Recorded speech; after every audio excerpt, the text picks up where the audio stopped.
Alvorada, cidade da região metropolitana com 72 anos de história e mais de 187 mil habitantes.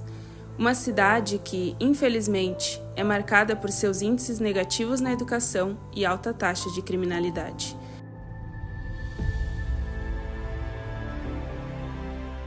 Contudo, de uma perspectiva cristã, essa cidade também oferece uma grande oportunidade para a proclamação do Evangelho. E é aqui, em meio a essas dificuldades, que a Igreja de Cristo tem um papel fundamental a desempenhar. Como povo do Senhor, somos chamados a viver com fidelidade aos princípios norteadores do Reino de Deus. Em tempos de relativismo, é de suma importância observar a instrução bíblica com compromisso. Afinal, somente assim ela poderá ser devidamente aplicada à vida pública da Igreja e ser compartilhada. Uma igreja fiel é essencial para que a mensagem de salvação se espalhe por nossa cidade. Cada bairro é um campo missionário e cada membro do corpo de Cristo é chamado à proclamação do Redentor bendito. Uma igreja fiel é uma igreja relevante em seu contexto. Por isso, estamos reunidos para aprender e refletir mais sobre a vontade de Deus para a sua igreja. Que sejamos conhecidos como filhos e filhas fiéis à sua palavra.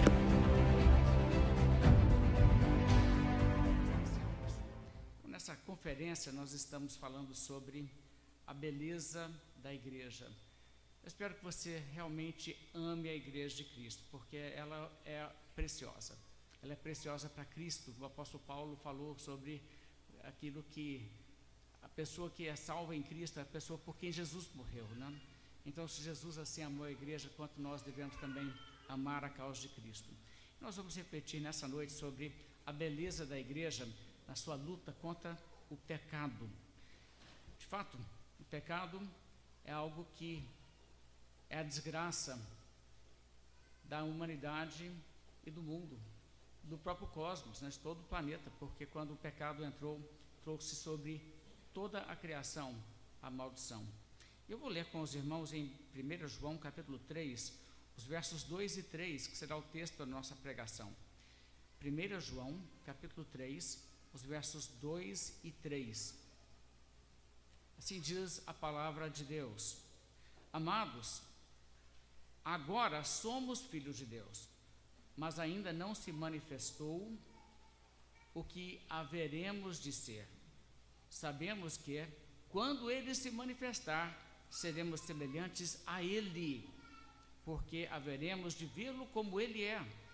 E todo o que tem essa esperança nele purifica a si mesmo, assim como Ele é puro.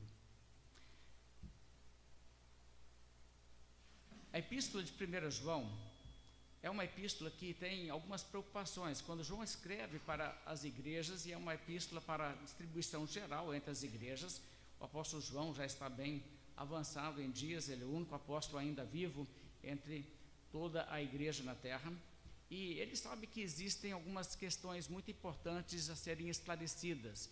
Existem doutrinas falsas que tentam penetrar a igreja e deturpar a igreja, coisas que negam a humanidade de Cristo ou a divindade de Cristo, de alguma maneira tomando essa ideia de que é impossível uma realidade como a Bíblia apresenta mesmo, de que Deus se fez carne, o Verbo se fez carne. Então ele trabalha como essa doutrina é uma doutrina anticristã, e é uma coisa que, se você embarca nisso aí, isso aí não é cristianismo.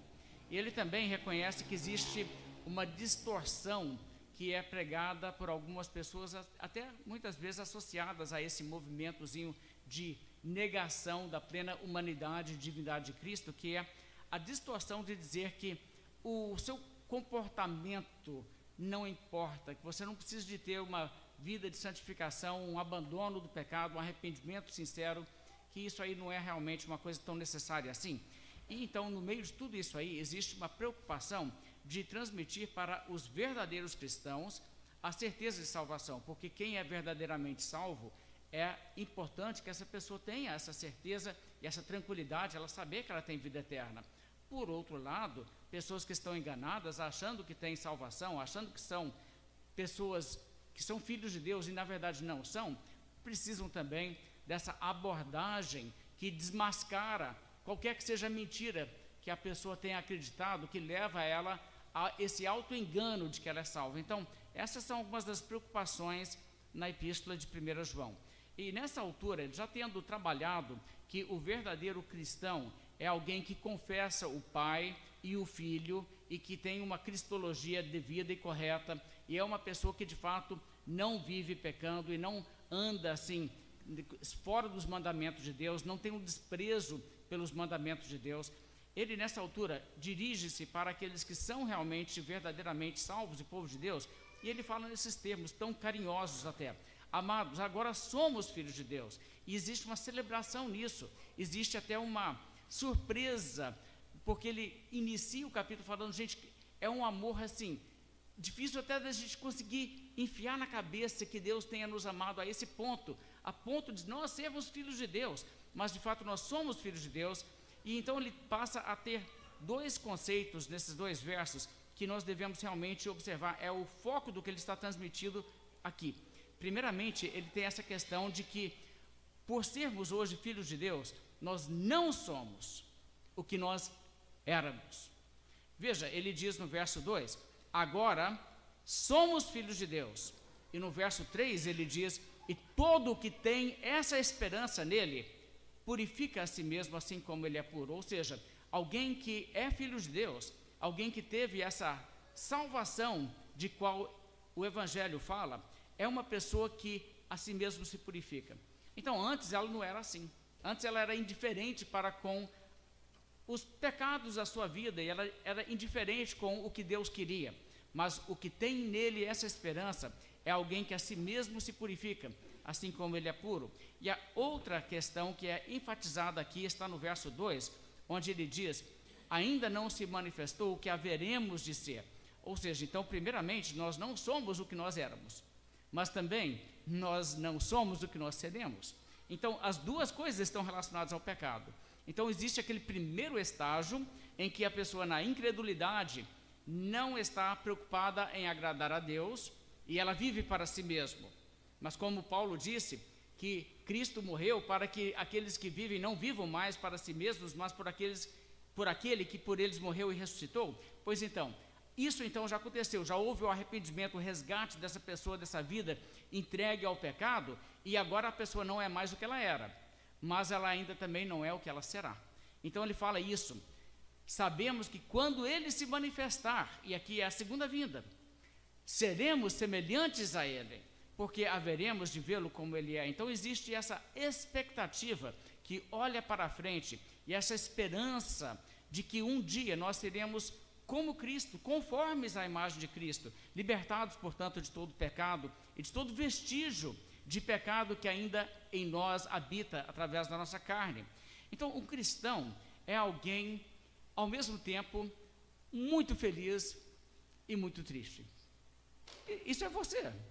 Eu acho que eu sou exatamente isso.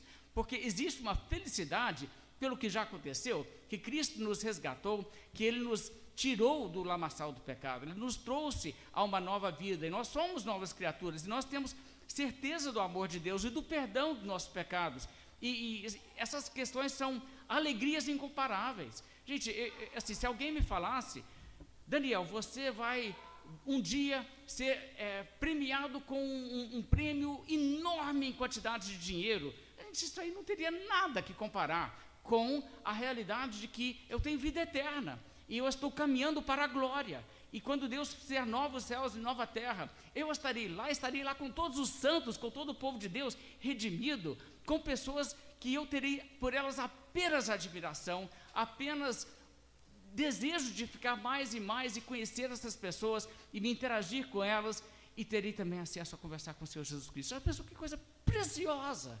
preciosa, não tem coisa igual. Isso, nenhum incrédulo tem alegria como o crente tem. Mas também o crente pode ser descrito como alguém que chora. Lembra que Jesus Cristo falou nas bem-aventuranças, bem-aventurados os que choram. Ele está falando do povo de Deus, porque ao mesmo tempo em que nós somos assim tão felizes, nós também temos algo que nos entristece na nossa experiência presente.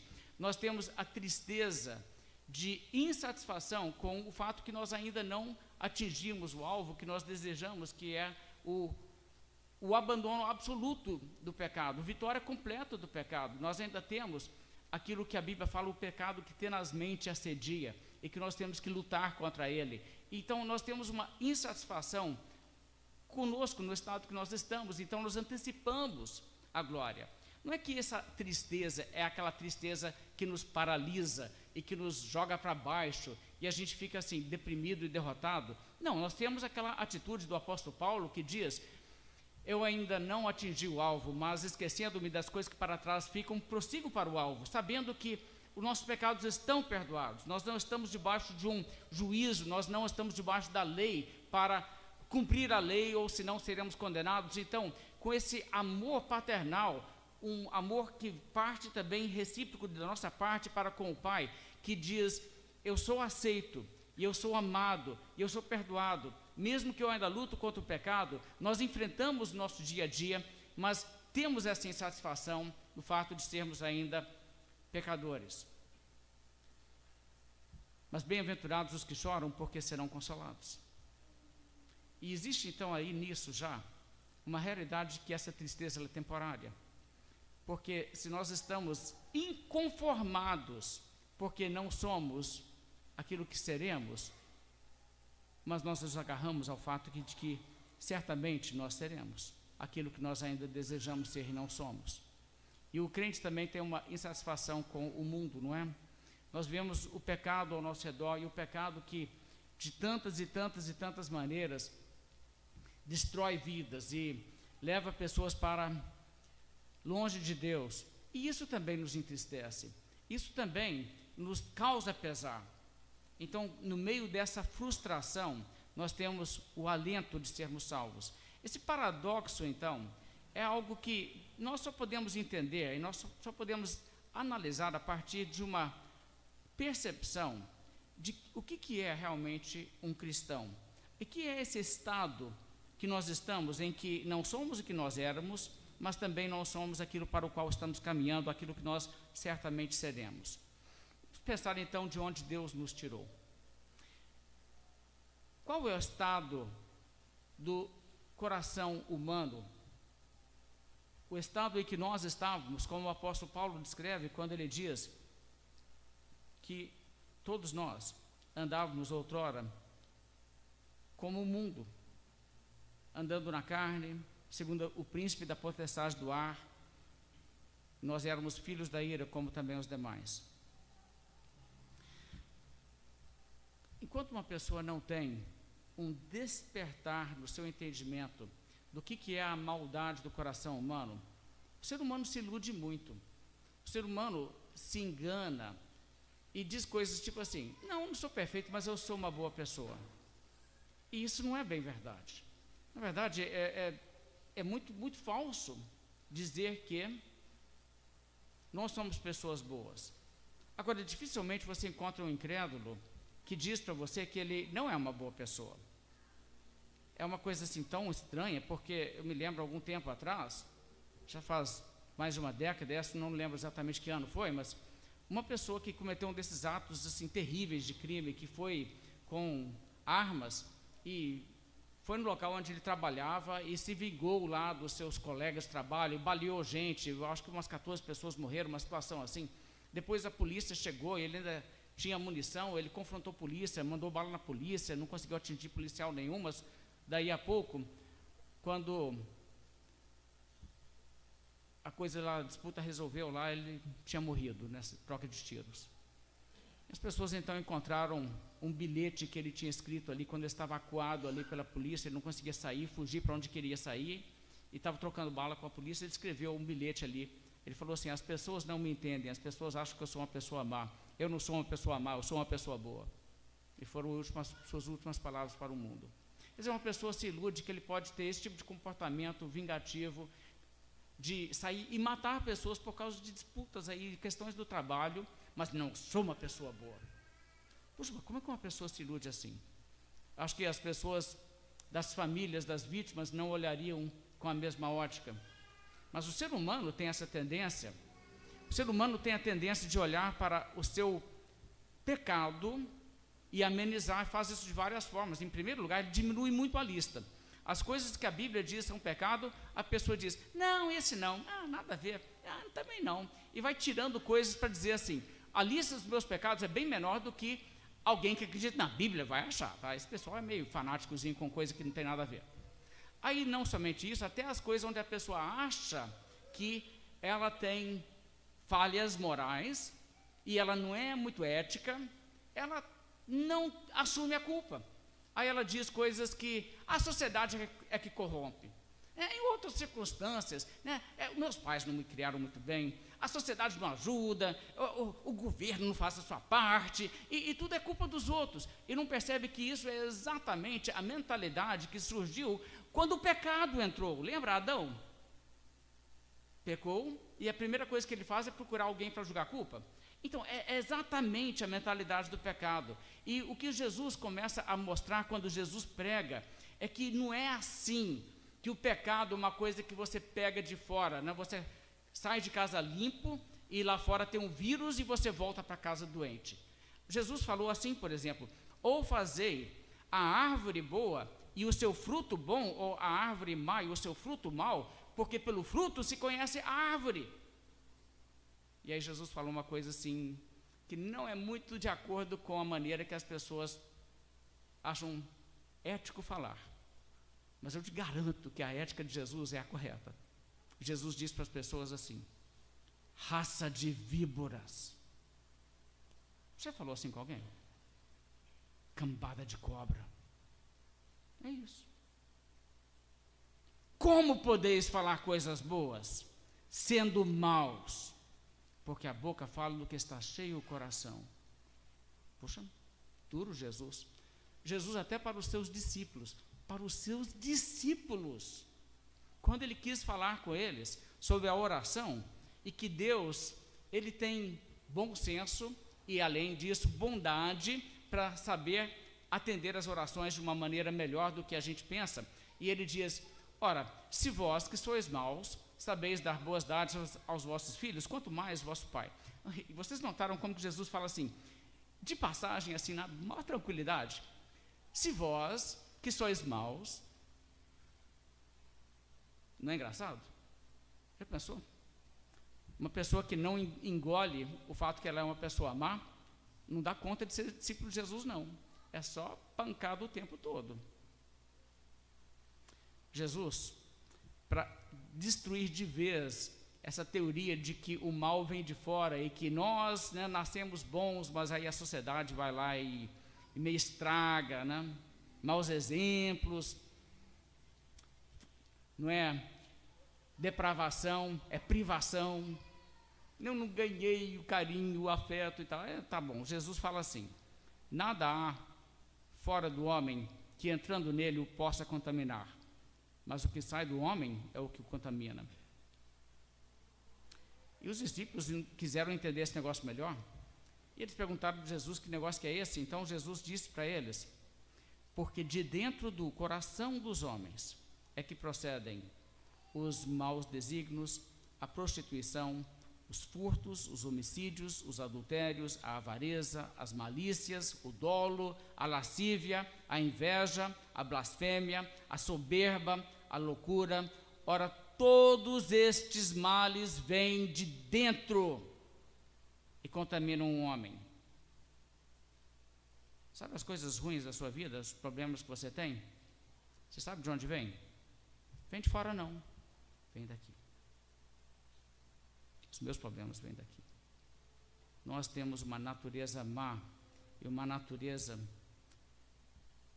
da qual nós deveríamos ter profunda vergonha, porque é vergonhoso ser pessoas tão más quanto nós somos. Mas as pessoas se iludem de que elas têm grande justiça própria.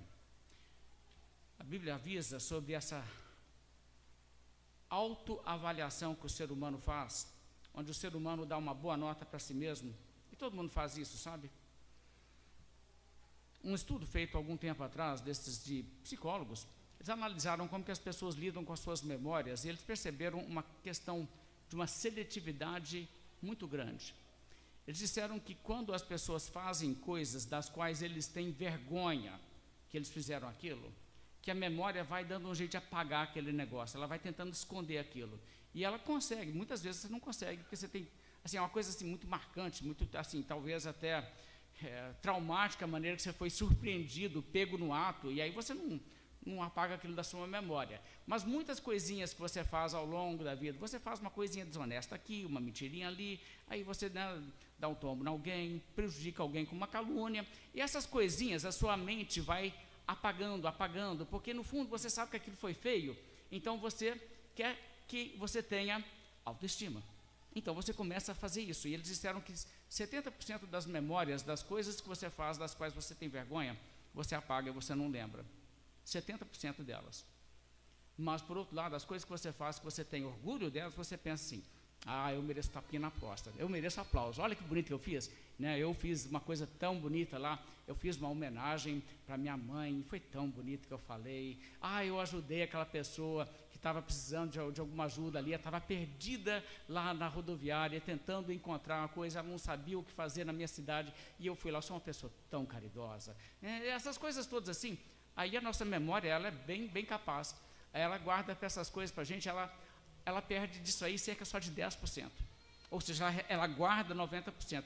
Então, a gente pinta um quadro de nós mesmos que é assim, as coisas ruins que nós sabemos, que nós admitimos, isso aí foi feio mesmo, aí a gente está deletando aos montes, e as coisas que nós falamos, bonito, isso aí tem que entrar na minha biografia, isso aí a gente preserva, e a nossa memória fica fazendo replay, dizendo assim, cara, você é o máximo. Que ilusão. Isso é totalmente distorcido. A Bíblia diz, enganoso é o coração, mais do que todas as coisas, e desesperadamente corrupto. Quem o conhecerá? A Bíblia também responde quem? Deus diz, eu, o Senhor, esquadrinho o coração e provo os pensamentos, isto para dar a cada um, segundo o seu proceder, segundo o fruto das suas ações.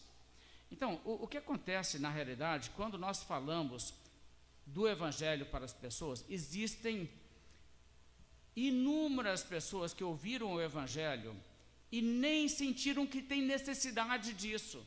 Tipo, você está me dizendo então que tem um Deus que fica irado com o pecado das pessoas? Então, assim, quem tem esse problema que se preocupe, né? Com coisa que não pega neles. E é disso que a Bíblia está falando quando diz que o coração é enganoso, porque todos nós que somos cristãos éramos filhos da ira, e se alguém ainda não se entregou a Cristo, ela ainda é.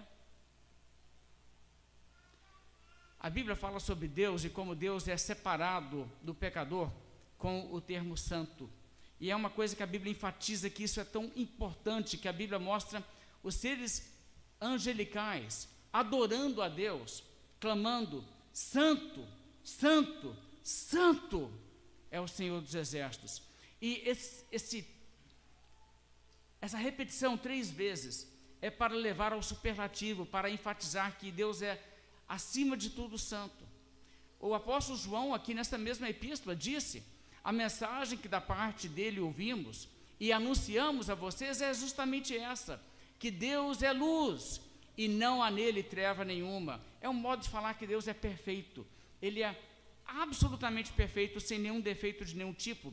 Então, o comportamento de Deus, por assim dizer, o modo de Deus pensar, o modo de Deus sentir, e eu estou usando termos que nós entendemos, você sabe que para comunicar o conceito nós temos que às vezes fazer isso, mas Deus é muito diferente de nós. Deus é santo e nós somos maus. O profeta Isaías disse assim, porque os meus pensamentos não são os vossos pensamentos, nem os vossos caminhos, os meus caminhos, diz o Senhor. Pense nisso aí, Deus diz, os caminhos, o seu modo de operar não é como o meu, e o seu modo de pensar não é como o meu. Você tem outros valores, você tem outra conduta, Qual que é a diferença?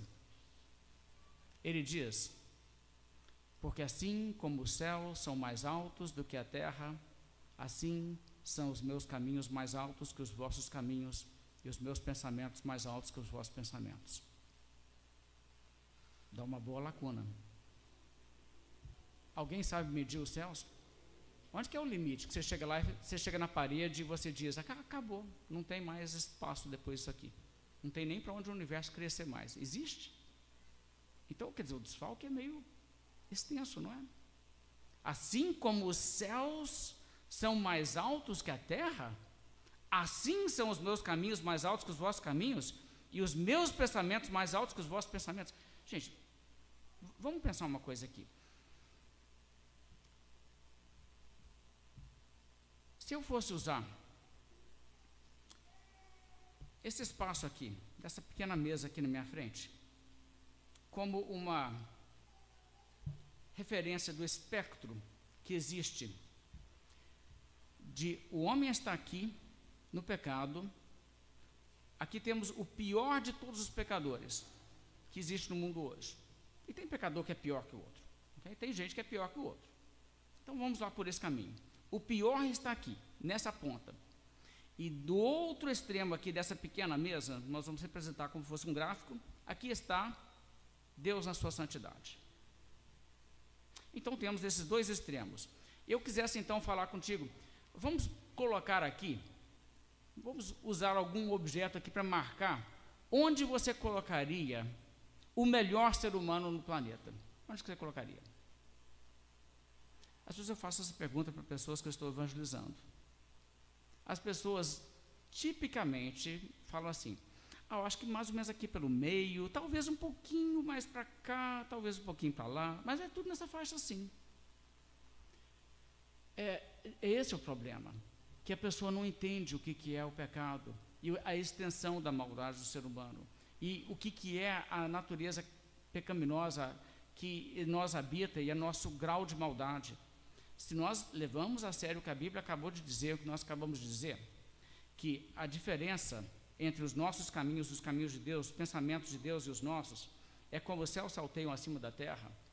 Então, embora seja verdade que existem pessoas culpadas de coisas mais graves que outras, e pessoas envolvidas com mais pecados do que outros, essas pessoas todas estariam todas tão emboladas aqui, que se você olhasse numa coisa como essa, você não conseguiria ver a diferença. Seria tudo uma bola aqui só. Se você fizesse um esticar disso para a extensão aqui da largura desse espaço que nós estamos, e você tivesse Deus como que representado naquela ponta, naquela parede, e o pior pecador na outra ponta, na extremidade, você ainda não conseguiria ver a diferença entre ele e o melhor de todos, porque estaria tudo embolado junto ali. A diferença é essa. E você precisa de entender essa questão. A Bíblia fala exatamente isso. A Bíblia fala, pois, não há distinção, pois todos pecaram e carecem da glória de Deus. Entendeu o que é essa questão da distinção? A pessoa diz: mas eu não sou como certas pessoas. Ok? Ninguém é como ninguém. Mas é tudo farinha do mesmo saco, é tudo pecador, é tudo indigno. Agora, deixa eu te dizer uma coisa. Isso aqui é sério. O absurdo é que um pecador que está tão próximo assim do outro, na sua degradação, da sua degeneração, na sua maldade, olha um pouquinho para trás e vê o outro atrás dele e diz assim: sou muito melhor que você. E ainda fala assim: eu não quero me associar com gente assim, quero ter nada a ver com gente assim. Não, gente que faz isso aí, eu não me envolvo com gente assim, né? Gentalha. Gente, vamos parar um pouquinho e pensar. E se Deus falar assim: por um critério como esse, também não quero ter nada a ver com quem não está no meu nível?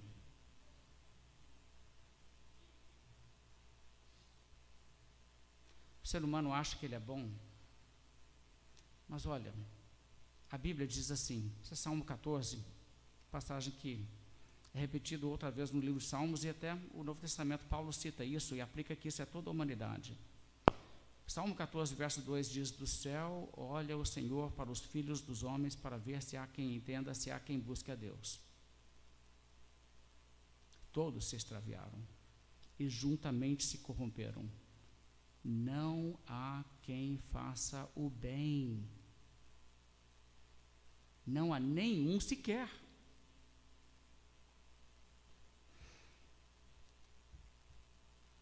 A pessoa pensa: não, eu faço coisa errada, mas eu também faço o bem. Para realmente fazer o bem, você tem que fazer a coisa certa, do jeito certo e pelo motivo certo. E agora? Existe alguém que realmente faz o bem? Ou será que não existe alguma mancha em todas as nossas virtudes? Será que não existe um pouco de autointeresse? Tem muita gente que coopera com a sociedade, não vira assim um inimigo público número 1, porque pensa assim: não vale a pena, aí a coisa fica ruim para mim. Então, assim, pelo meu bem, pelo meu interesse, eu preciso também cooperar. E é justamente isso que nós usamos para motivar as pessoas, porque nós sabemos que isso funciona, porque apelar para um senso de não faz o que está errado, porque é errado, não funciona. Você tem que chegar junto com multa, com cadeia, com tudo quanto é incentivo, que é ou você coopera com a gente, ou sai caro para você. Senão, o povo anda louco. Você sabe disso. Você queria viver numa sociedade onde não existe polícia, onde não existe lei?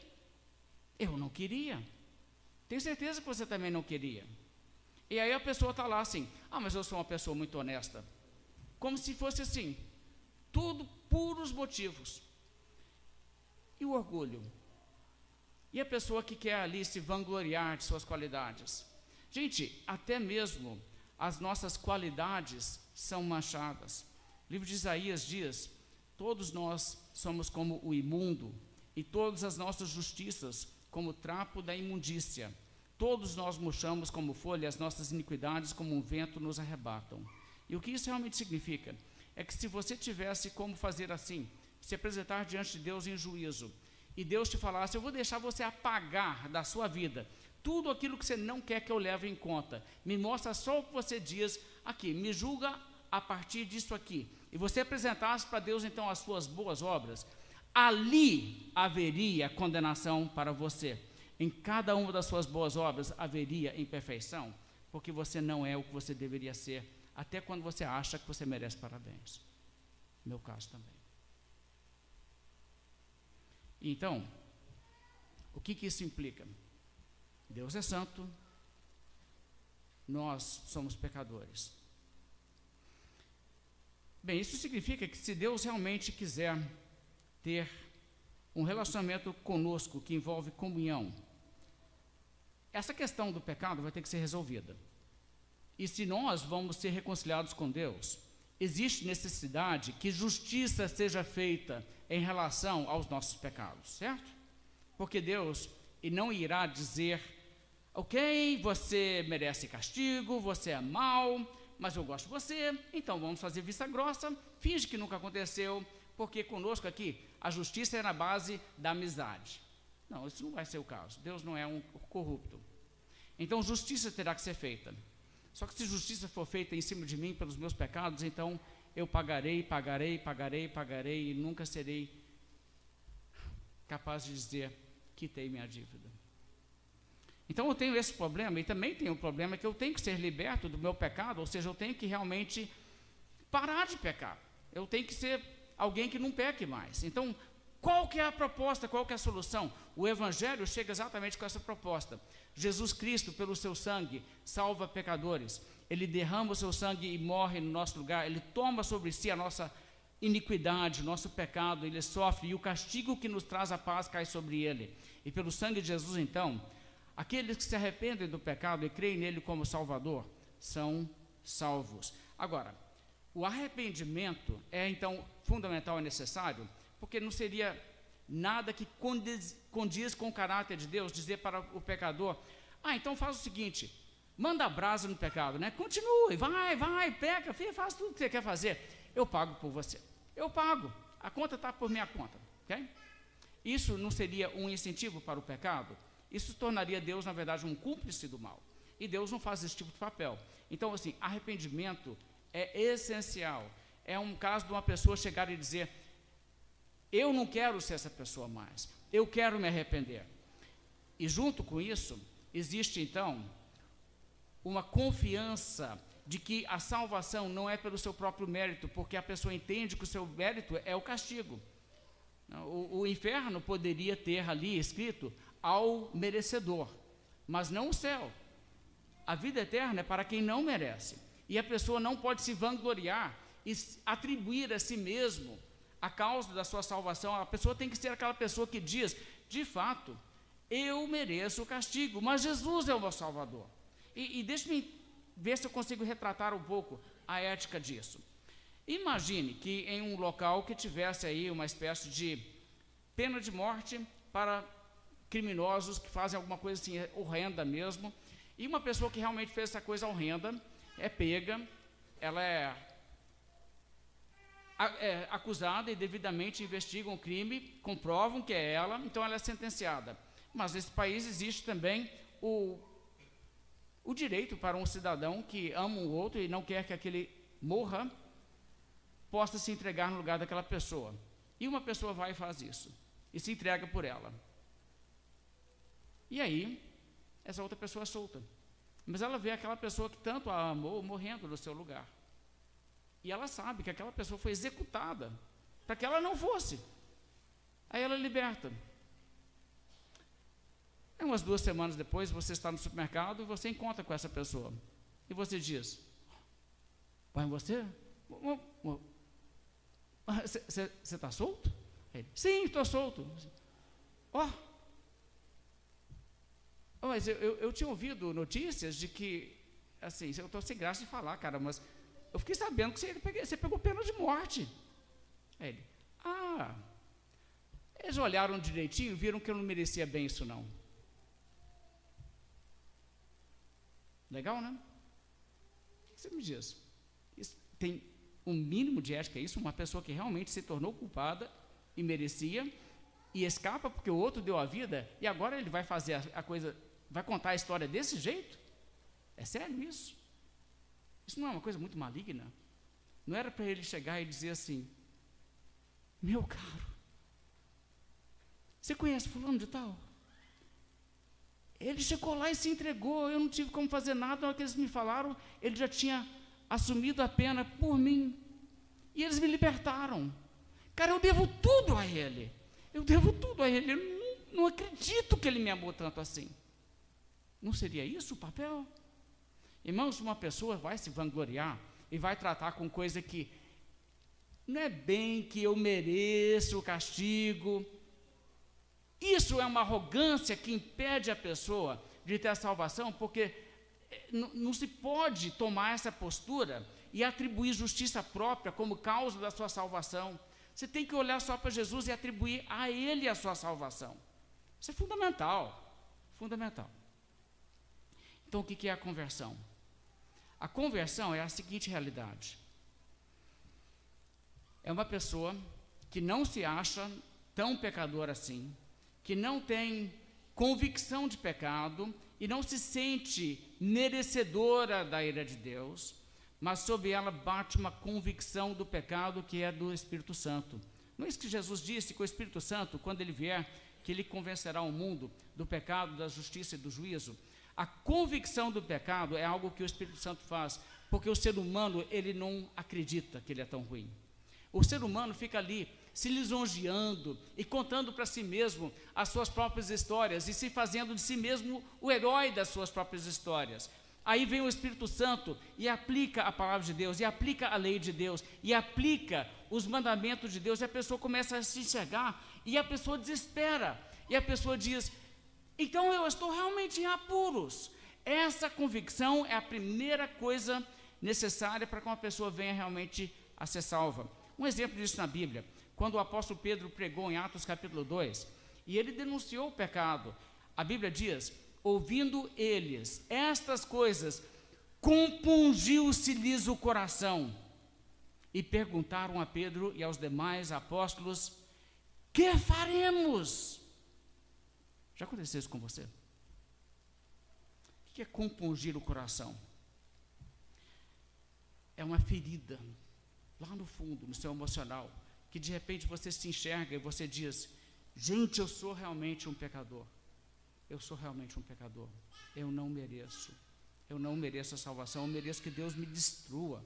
Eu mereço que Deus me isole para sempre e diga: suma da minha presença, apartai-vos de mim. É isso que eu mereço que Deus faça comigo. Quando uma pessoa é salva, ela tem certeza de que Deus seria totalmente justo em virar as costas para ela para sempre. Eu me impressiono com a capacidade que algumas pessoas religiosas até têm de dizer: eu não acredito em inferno eterno, porque isso não seria justo. Gente, a pessoa não lê a Bíblia, não. É uma coisa assim, tão clara na Bíblia. Sério, que isso é muito claro na Bíblia. Isso aí é maquinação da mente, mas isso diz algo. Quando a pessoa diz: eu não acredito que isso seria justo, essa pessoa está admitindo: nunca me bateu que eu mereço isso. E isso é uma denúncia de que ela nunca se enxergou. Que o dia que Deus abre os seus olhos e vem convicção de pecado, se tem uma coisa que você tem certeza, é de que o inferno é o que você merece, para sempre. Se você nunca teve essa experiência, clame a Deus para te abrir os olhos, porque isso depõe contra a sua salvação, que você nunca teve os seus olhos abertos. A experiência de salvação na Bíblia é assim constante. Jesus lidou ali com pessoas religiosas que tinham aquela ilusão de serem pessoas boas, tipo o cara da parábola que Jesus diz que orava: graças te dou, ó Deus, porque não sou como os demais homens. E essa tolice, sabe, da pessoa achar isso. E Jesus diz: homem assim não foi para casa justificado, não. Continua condenado, continua indo para o inferno. A pessoa que diz: eu não sou como os outros, eu não mereço. Olha, e existe essa realidade que Jesus Cristo falou: em verdade vos digo, que publicanos e meretrizes vos precedem no reino de Deus. Sabe o que acontece no caso dessas pessoas?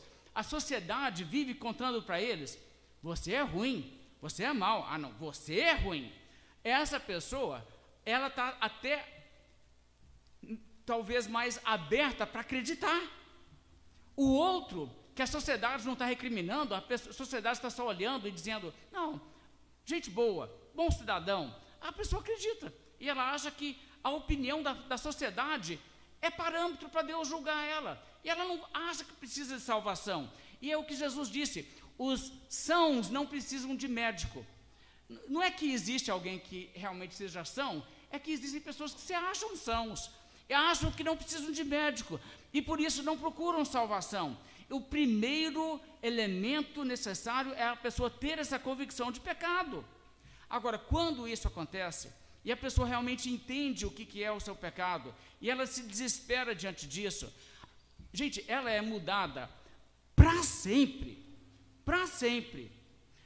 Ouça o que a Escritura diz para descrever a condição de uma pessoa que teve convicção de pecado. Ouça isso aqui: então vos lembrareis dos vossos maus caminhos e dos vossos feitos que não foram bons. Tereis nojo de vós mesmos, por causa das vossas iniquidades e das vossas abominações.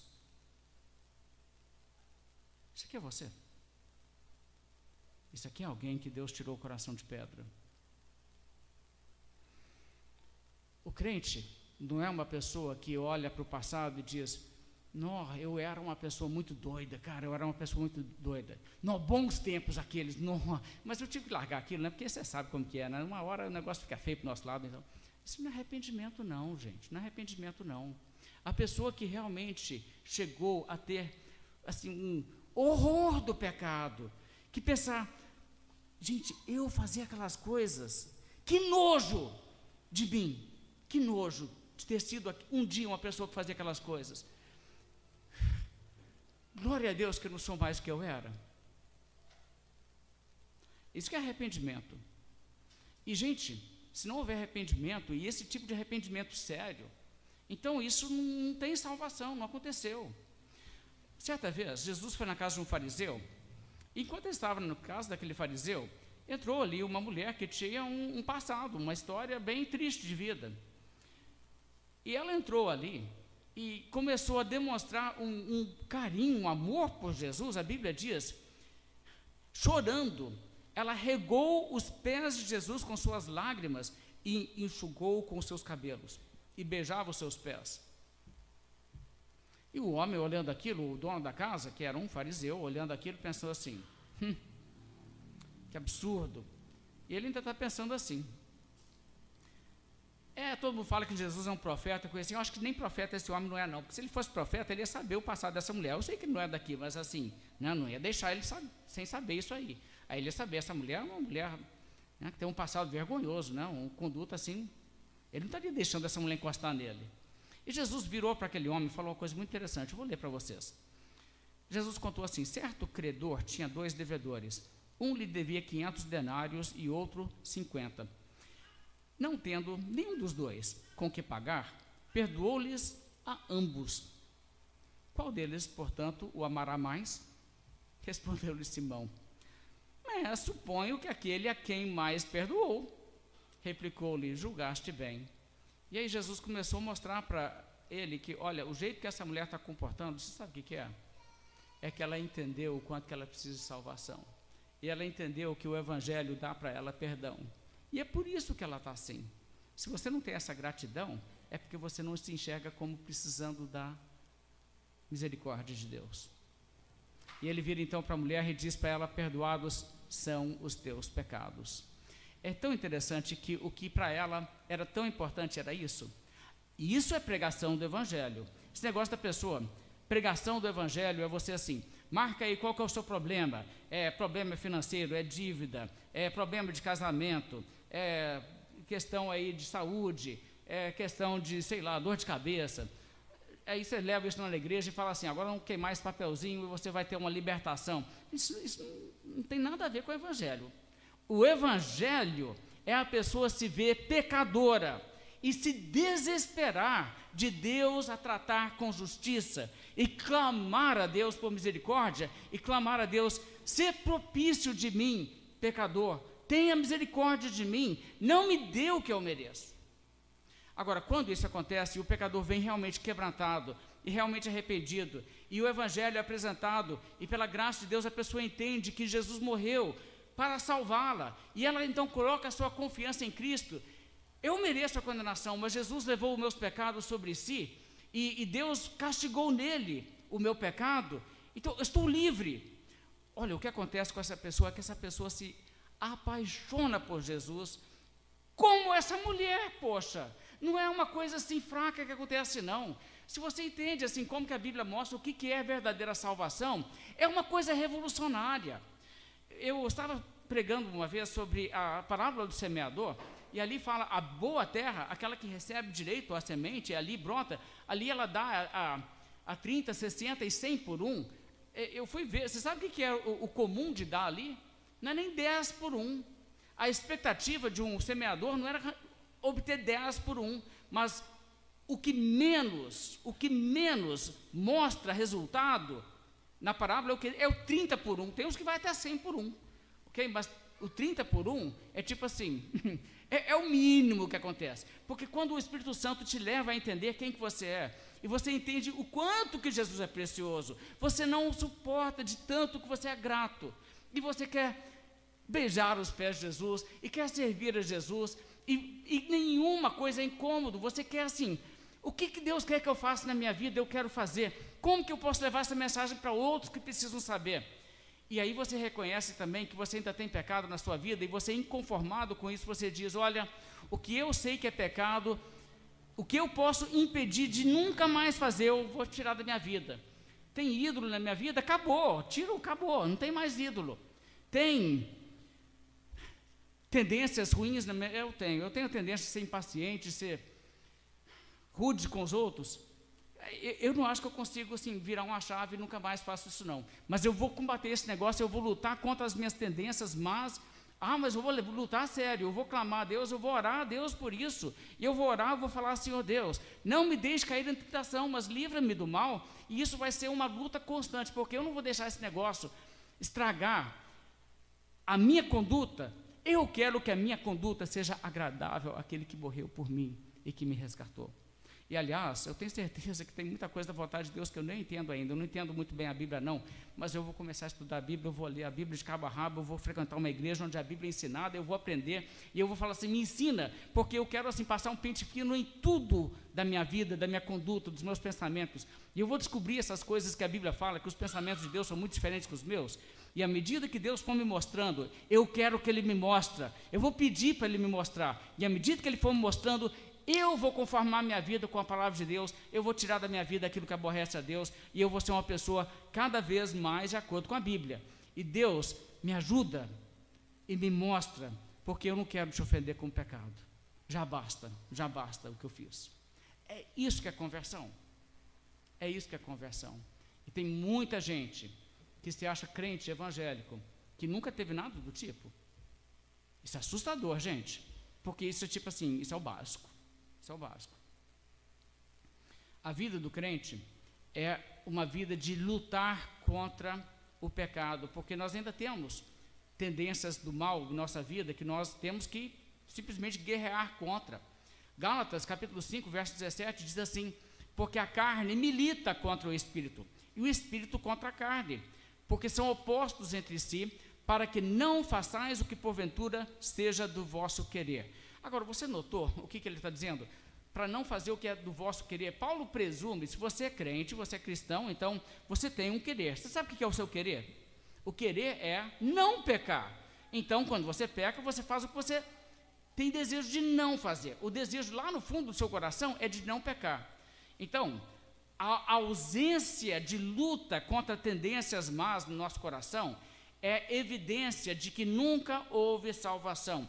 E é isso que João está dizendo aqui no nosso texto, quando ele diz, todo o que tem essa esperança nele, purifica a si mesmo, assim como ele é puro. É essa a ideia, você se converteu, e você tem a esperança de um dia nunca mais pecar, porque Deus vai eliminar totalmente qualquer tendência do mal, então você vai realmente se purificar cada vez mais. Agora, existem pessoas, claro, que não tem isso. Às vezes essas pessoas dizem que são crentes.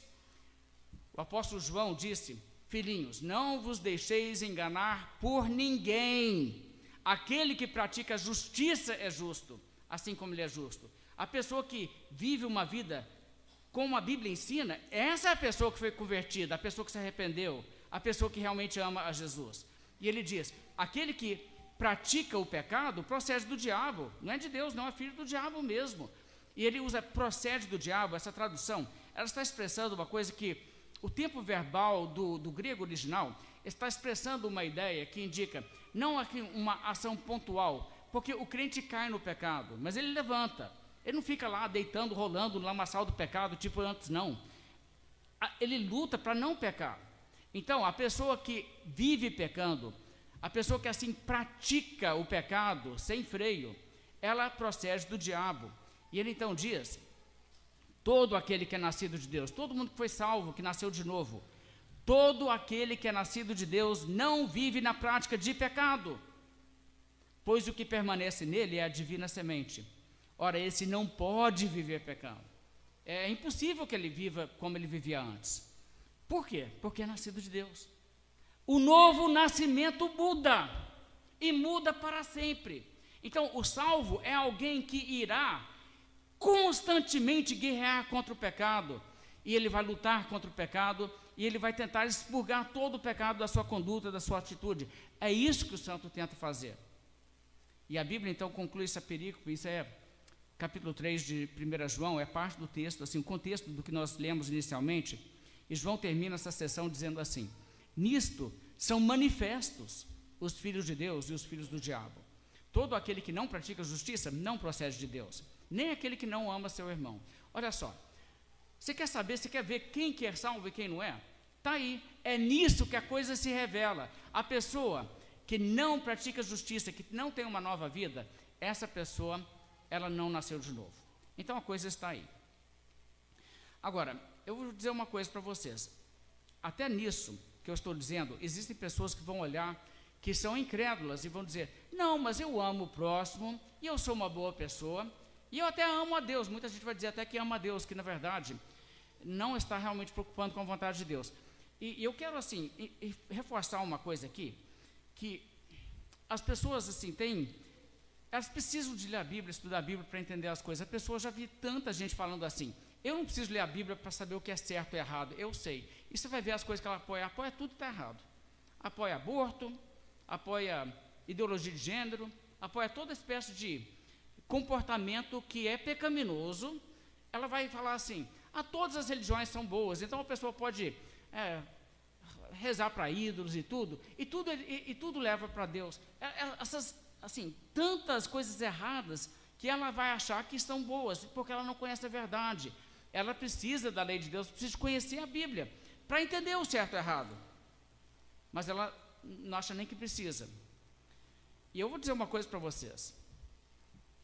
O ser humano tem uma tendência de achar assim, coisa errada é coisa que eu sinto que me prejudica. Okay?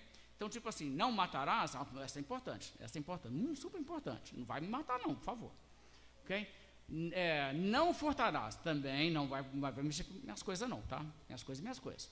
Ok, então, assim, é interessante que uma vez um professor de seminário pegou os alunos dele ali na sala de seminário e pediu para eles falar o seguinte, os 10 mandamentos, você sabe como que eles estão na Bíblia, a ordem que eles estão. Eu quero que você pegue os 10 mandamentos, e vão formar grupos de 3 em 3 aí, e vocês vão organizar os 10 mandamentos em ordem de prioridade, em termos assim, o mandamento mais importante de todos, que alguém deva necessariamente guardar em cima, e aí, por último, coloca o que é menos importante que uma pessoa faça. Ok? Deu eles um tempo, e na hora que voltaram, todos os grupos tinham, não matarás como o mandamento número 1, e não cobiçarás como o último. Curioso, né? E o professor disse, então, aqui, agora deixa-me estragar a festa, os mandamentos estão na ordem de prioridade. O ser humano acha mesmo que a coisa é assim. Se eu violar o direito de um outro ser humano, isso é muito sério. Mas o Criador, se eu negar ao Criador os seus direitos, isso não é nada não. Que cegueira. E é muito sério desprezar o Criador. É muito sério.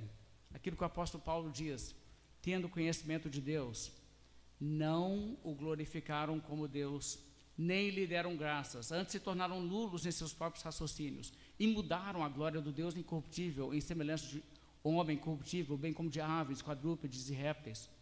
E por terem desprezado o conhecimento de Deus, o próprio Deus os entregou a paixões infames. Não é verdade? As pessoas não percebem que, quando elas não têm Deus como aquele que é mais importante de tudo e acima de tudo, eles estão fazendo algo que é mais perverso e vil do que quebrar o mandamento de não matarás, e não furtarás, e não cometerás adultério. Até porque essas outras coisas todas concorrem disso aí. Começa na violação da primeira tábua da lei. Então, assim, o ser humano não tem condição de achar que ele é bom. E às vezes pessoas falam assim, mas aquela pessoa ali, ela é muito boa, ela não crê em Deus não, mas ela é muito boa. Como que ela é boa se as coisas mais importantes do dever do homem ela omite? Ela não é boa. E a gente vê essas pessoas constantemente aí, Papa Francisco, Rodrigo Silva, adventista, dizendo assim, mas tem muito ateu que não vou ficar surpreso que eles chegaram lá no céu, porque eles são pessoas boas. Primeiro que ninguém é bom, e ninguém chegaria lá por ser bom, e outra, porque até por esses parâmetros, você vê que essas pessoas não entenderam a Escritura, eles acham realmente que é assim. Olha na Bíblia, Davi quebrou o mandamento não matarás? Quebrou. Pecado sério. E, no entanto, um homem segundo o coração de Deus, idolatria ele não cometeu não. Ele não levou deuses falsos para dentro de Israel. Vocês começam a perceber um pouco dessa realidade? Bem, a verdade, então, é que um salvo é alguém que não faz essa seletividade de dizer, importante é o que eu acho importante porque eu vejo que me afeta. Não, ele vai deixar a Bíblia falar. E ele vai, então, tentar expurgar da sua vida todo o pecado. O apóstolo Pedro coloca a coisa assim, e isso aqui é interessante ver que isso aqui é o caminho pelo qual quem chega ao céu, chega ao céu. Lembra que Hebreus diz, né, seguir a paz com todos e a santificação, sem a qual ninguém verá o Senhor? Presta atenção nisso aqui. O apóstolo Pedro fala, isso é 2 Pedro capítulo 1. Por isso mesmo, vós, reunindo toda a vossa diligência, ou seja, todo o empenho, esforço que você consegue, associai a vossa fé à virtude, ou seja, você já crê, não é? Crê em Cristo, então agora você associa a fé em Cristo, virtude, e ele vai dando uma lista, eu vou abreviar aqui, ele fala, e conhecimento, e domínio próprio, e perseverança, e piedade, e fraternidade, e ele conclui e diz, pois desta maneira é que você será amplamente suprida a entrada no reino eterno de nosso Senhor e Salvador Jesus Cristo. Você sabe como é que alguém chega no céu? Alguém chega no céu é a pessoa que entendeu o que é a gravidade do pecado, quanto o pecado é repugnante para Deus, declara guerra ao pecado em sua vida e persevera ao longo de sua vida, de tirar da sua vida o pecado e de encher a sua vida de virtude, de conhecimento, de domínio próprio, de piedade. Esse é o caminho que conduz ao céu. Agora, largo é o caminho, larga a porta, espaçoso o caminho que conduz para a perdição, e são muitos os que andam por ele. Agora, o outro caminho é um caminho estreito, e esse é o caminho do salvo. Calvino, comentando sobre essa passagem, escreveu assim, visto ser uma obra árdua e de imenso labor erradicar a corrupção que está em nós, ele nos convida a empenharmos todo o esforço para este propósito. Ele notifica que, neste caso, não se dá nenhum lugar à indolência, que devemos obedecer a Deus quando nos chama, não morosa e displicentemente, mas que há necessidade de alegria, como se quisesse dizer, esforçai-vos muito e fazei vosso empenho manifesto a todos. É isso que é o caminho do justo. O caminho do justo, a Bíblia diz, a vereda do justo é como a luz da aurora, que vai se tornando cada vez mais intenso até ser dia perfeito. Que palavra, não é? Sabe quando você vê o sol nascer? Existe só um pouquinho de luz no céu, mas aí você vai vendo aquela luz se tornando, aí de repente tem aquele solão do meio-dia e você tem um dia perfeito. É assim que Deus leva as pessoas. Então, é uma questão de dizer assim, olha, andar com Cristo e andar no caminho de Deus é uma questão que vai ter oposição, vai ter a tentação, vai ter o mundo, vai ter a carne, vai ter as mentiras, vai ter a oposição do diabo e todas as hostes diabólicas, mas eu não vou me entregar para o pecado, não. Eu vou viver uma vida de santificação, eu vou andar com Cristo e eu vou vencer esse negócio. Essa é a disposição, a índole que o novo nascimento coloca no crente. De modo que você pode chamar o crente de vencedor. É vencedor. Porque todo aquele que é nascido de Deus vence o mundo. E ele não vê os mandamentos de Deus como penosos. John Bunyan retratou assim. Isso aqui na casa de intérprete, no livro O Peregrino. Intérprete, então, tomou-lhe a mão e o levou à porta do castelo, e eis que à porta havia um grande ajuntamento de homens, todos desejosos de entrar. Porque isso representa você entrar na salvação. Aí todo mundo, eu queria. Mas nenhum deles ousava fazê-lo. Mas aí não pegava, não tentava. Ali também estava sentado um homem, a pouca distância da porta, ao lado de uma mesinha, e sobre esta via-se um tinteiro e um livro, no qual ele anotava o nome daquele que haveria de entrar. Cristão viu também que no vão da porta havia muitos homens que, trajando armaduras, barravam a passagem. Ou seja, para você entrar no castelo, tinha uma tropa lá, tudo de armadura, determinados a fazer todo o dano e mal que pudessem aquele que tentasse entrar. Cristão ficou ali absorto. Por fim, quando todos começaram a recuar com medo dos homens armados, Cristão viu um homem de semblante bem resoluto aproximar-se do que estava sentado escrevendo e disse-lhe: anote o meu nome, Senhor. Viu então que o homem desembainhava a espada e colocava um capacete na cabeça, avançando rumo à porta contra os homens armados, e sobre ele caíram com força mortal. O homem, porém, não se deixou esmorecer, e mesmo caído, golpeava e talhava ferozmente. Assim, depois de ter sido ferido e ferir muitos dos homens que tentavam evitar sua entrada, conseguiu abrir caminho no meio de todos eles, entrando no palácio.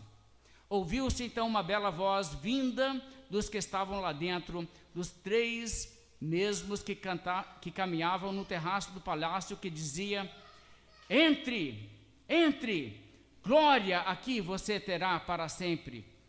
Então ele entrou e se vestiu com os mesmos trajes dos outros. Cristão sorriu e disse: acho em verdade que já sei o significado disso. Você sabe o significado disso? Gente, isso que é salvação. É Deus te pegar, você não querendo saber de Deus, e Ele te mudar numa pessoa que diz: santidade, eu quero santidade, eu quero Deus, eu quero ser perfeito como Jesus é perfeito, e eu vou buscar isso com todas as minhas forças, e eu vou lutar por isso. Esse é o destino da igreja, sabia? Você sabe o destino da igreja? A Bíblia diz, aqui no nosso texto: sabemos que quando Ele se manifestar, seremos semelhantes a Ele, porque havemos de vê-lo como Ele é. Gente, que coisa maravilhosa! Que coisa maravilhosa! Ele não diz: nós torcemos para sermos semelhantes a Ele. Não é torcemos, não. Ele diz: sabemos, nós temos certeza. Se Deus te salvou, você já teve essa convicção de pecado, esse arrependimento sincero, já colocou a sua fé em Cristo. Você sabe o que acontece? Você pode ter certeza que aquele que começou a boa obra em você não vai te abandonar no meio do caminho. Essa obra vai se completar. E quando ela se completar, você vai se olhar no espelho do que você é em termos de caráter, de moralidade, e você vai dizer: até que enfim, eu sou aquilo que eu aspirava.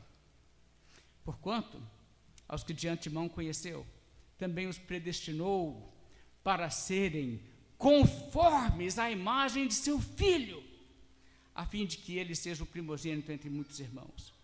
Isso é tão bonito, gente. O plano de Deus era esse, sabe? O plano de Deus era ter um grupo de pessoas redimidas que seriam como Jesus. E não é verdade que, assim, a forma mais sincera de elogiar é você tentar realmente imitar? Eu lembro quando eu era criança, eu me encantei com o Zorro. Eu queria, de todo jeito, que minha mãe fizesse para mim uma capa de Zorro e uma máscara de Zorro, arranjamos um chapéu preto e eu brincava de ser Zorro, né? Compramos uma espada. A espada era um plástico assim grosso, daqueles que se batesse assim, a dobrava, e parecia uma espada de gladiador. Não era, a gente não achou uma espada de Zorro, então não dava para mim ser um bom Zorro. Mas eu queria ser igualzinho o Zorro. Eu até decorava as falas do Zorro, eu não lembro elas mais não, mas eu decorava as falas dele do filme, e eu, né, enfrentava o meu cachorro e falava as falas do filme. Sabe por que eu imitava o Zorro? Eu admirava o Zorro, achava aquilo o máximo. Hoje eu tenho outro que eu admiro. Hoje eu tenho outro que eu quero ser igual. Como eu quero ser igual a Jesus, na maneira que Ele ama a justiça e odeia a iniquidade. Como eu amo Jesus, na maneira que Ele despreza a tentação e tira tudo de letra. Como eu quero ser como Jesus, no amor, na compaixão que Ele tem. Eu sei que você também. A boa notícia é, nós vamos ter isso. Nós vamos ter isso. E nós sabemos que vamos ter isso, porque nós sabemos que quando Ele se manifestar, seremos semelhantes a Ele, porque havemos de vê-lo como Ele é. E olha, isso será instantâneo na volta de Cristo. Você vai precisar de purgatório católico, não. Sabe que o pessoal fala assim, você vai ter que ficar no cantinho de pensamento até você melhorar. Não. Olha só. Quando Ele se manifestar, seremos semelhantes a Ele. Sabe por quê? Porque haveremos de vê-lo como Ele é. Agora, olha só. Instantâneo. Deus removendo os inimigos do mundo, o diabo e a carne, e nos libertando de todo vestígio de pecado em nossa natureza. A visão beatífica, onde nós veremos Cristo, então nós entenderemos Cristo melhor, nós nos fascinaremos com Cristo, com a beleza da sua santidade, e em toda a sua glória, aquilo nos irá capturar o coração, de maneira que nunca, nenhum pecado será tentador. E aí nada nos levará jamais a pecar. E se cumprirá então a palavra: bem-aventurados os que têm fome e sede de justiça, porque serão fartos. Glória a Deus. Amém, irmãos. Vamos fazer uma oração. Senhor Deus, que nos amou, que enviou seu Filho a este mundo para resgatar pobres pecadores como nós. Nós te amamos, ó Deus, nós te amamos porque o Senhor nos amou primeiro, porque o Senhor nos fez abrir os olhos para o quanto o pecado realmente é vil e o quanto o Senhor é realmente maravilhoso. Por isso, ó Deus, nós te louvamos, te agradecemos. E neste momento, ó Deus, em que agora estamos aqui refletindo sobre essas verdades tão grandiosas, nós te agradecemos porque não somos mais aquilo que nós éramos. Te agradecemos porque nós sabemos que nós não continuaremos a ser aquilo que hoje nós somos, mas que um dia seremos conformes à imagem de Cristo. Apresse o dia. Te pedimos em nome do Senhor Jesus. Amém.